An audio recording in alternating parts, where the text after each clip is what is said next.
Well, hello there, welcome back. I'm Jo, and today we are discussing Shock to the System, a mediocre human wake-up call to redo school.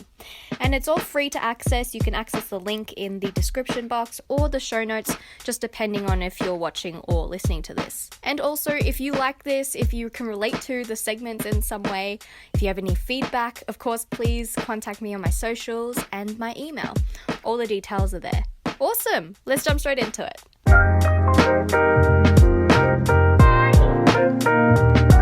Hey guys, welcome back. So today we have a lot of celebrations to celebrate, but I think the first one we'll start with is why this podcast episode even exists, which is that the ebook is out! Yay! It's called Shock to the System. I am really excited, even though as I'm filming this right now, it's not out, so I'm trying to be as excited as I can because there's still stuff I need to edit. It's really, meta, like, oh god. But anyway, it is out for you watching and listening, and it's just all of my ideas onto this one project thing that I am super proud of, not including this. I love this podcast too. My love is distributed, but I'm just so proud of this because it's I also incorporated like my artistic, air quotes, sort of artistic cartoonish abilities, and I wanted to make it fun. I wanted to make the whole idea very relatable, that the education system needs improving. But before we go into the details of why I made it, what inspired the individual, ideas, there's another celebration, and it is happy 20th birthday! Yay! Because we are 20 episodes in. We are technically 20 weeks old. So that's crazy to think about. I think I started this in June or July, and oh god, I think we're a bit wrinkly, but it's crazy that you guys are still with me, that you are following along and enjoying the content, I hope. And yeah, I'm just really excited to see how this goes ahead.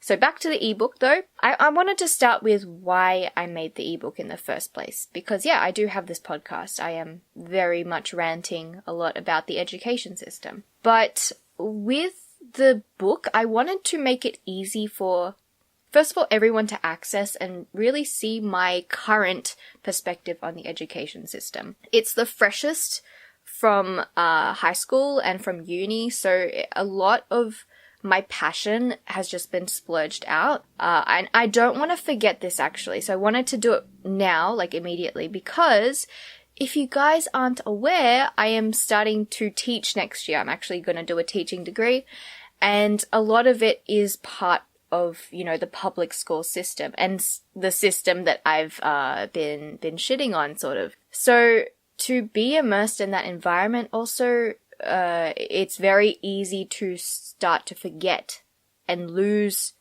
what I'm feeling right now. So I wanted to use it as a reminder for myself, but yeah, also a reminder for you guys, because chances are some of you have forgotten what it was like to be in school, high school, and to be in university.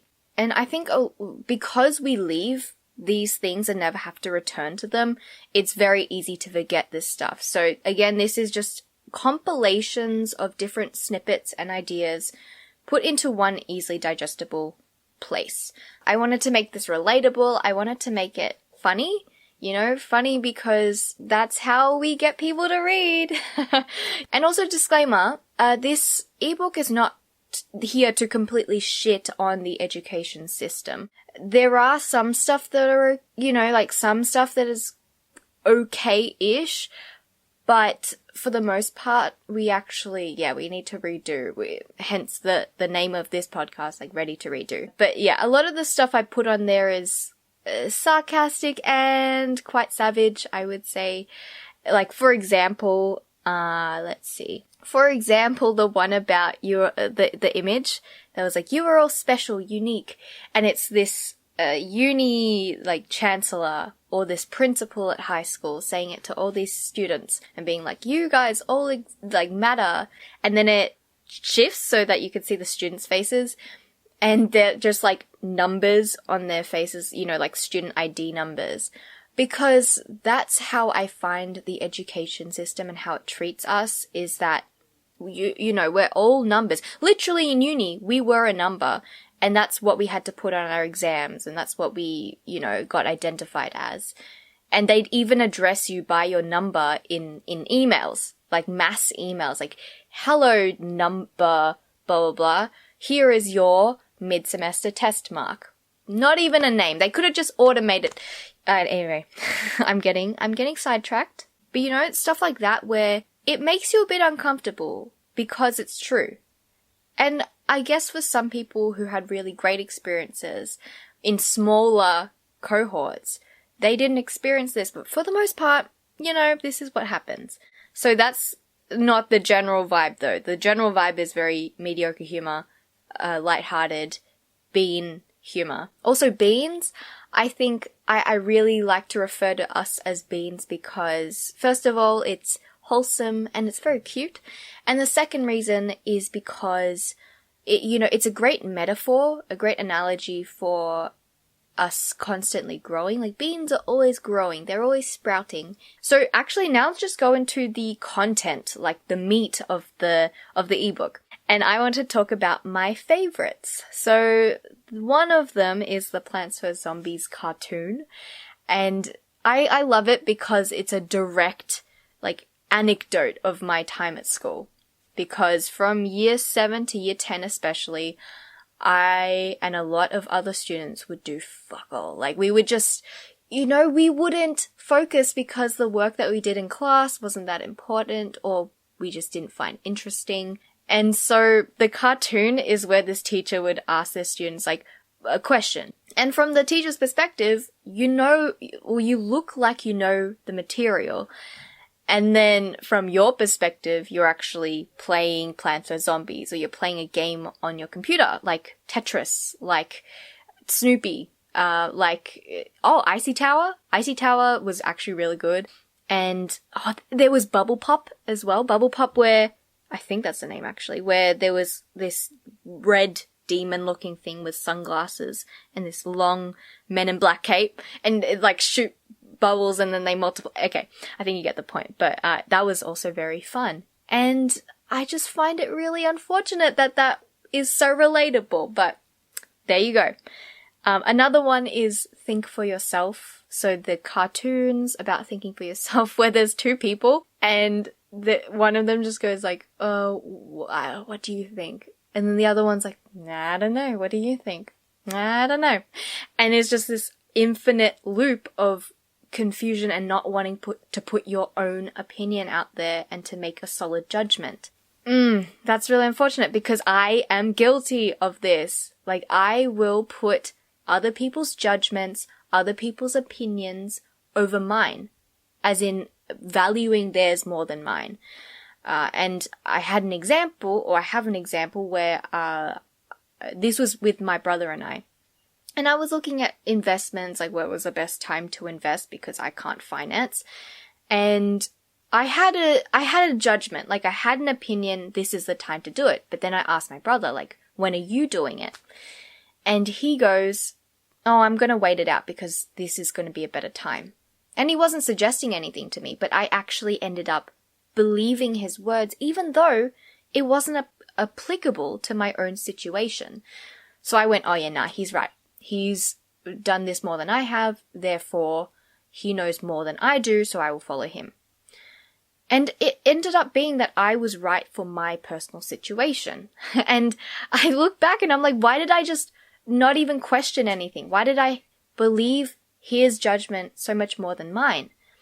And this goes to school, where you, say if your teacher has an idea but you have a slightly different one, you might end up just trusting blindly because, first of all, they have more authority than you. Their judgment is more valued because technically they have more wisdom. I don't know, and that could be true, but it's not to say that you completely write off your opinions in the first place, because if we don't think critically for our own situations as well, then, you know, we're just going to end up doubting ourselves. We're going to write off our ideas and just trust someone else.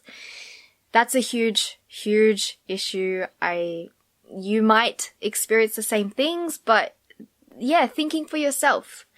We need to do more of it. And another one I liked was, what are teachers for? And I actually don't think we think about teachers, like what their role is, because we think of them as people who just give information, who care about the students, but essentially teach them stuff. What is actually teaching them stuff? And why is that important? Because, like, my idea is that teachers are not just experts. You know, people think of teachers as people who know everything, which is not true. Teachers, in my opinion, are people who are coaches, you know, coaches, mentors, people who don't necessarily know everything. That's not the point of their role. Their role is to identify the differences of each student or client, you know, for a coach, like, and not telling them what to do, but getting them to realize and be self-aware of their own situation and let them make important decisions. I go into more detail in like what I write, but it's essentially that teachers aren't supposed to be like bearers of all knowledge, which I used to think, and I still sort of am conditioned to do. Like, I'm like, as if you don't know, why do I have to research it when you're supposed to know everything? Like, no, that's not the right mindset to have. So questioning, what is school for? Like, what is the education system supposed to do? And what are teachers for? Like, what are their roles? And also, just teachers in general need more love. Someone sent me recently that teachers in Quebec, actually it was Danica, episode 9 and 10. She sent me a thing about how teachers are burning out because of COVID and they don't know how to deal with everything, and how they still have to abide by the curriculum and separate students in the classroom. And a third of them actually want to quit or to change careers completely. Like, that is crazy. We need to treat teachers better and we need to pay them more. That's a separate topic. So let's just actually end with the survey. And the survey is what I sent out to you guys. It was 4 questions. And I'm really grateful that you actually responded. So if you've already gone through the ebook and you've seen the segment, then you may realize that questions 2, 3, and 4 are not existent in the segment. And that reasoning is, you'll find, as I explain later, but they were technically redundant because I realized I was sort of just contradicting my ideas of personalization versus standardization. And by asking, oh, what was your favorite subject? Or what do you think was useless? Was redundant in itself because everyone's unique. But of course, thank you so much for sending your answers in anyway. I love you all. Okay, bye. I sent out questions like, what did you enjoy about school? What did you not enjoy? What did you think was useless? Like, what subjects do you think are important?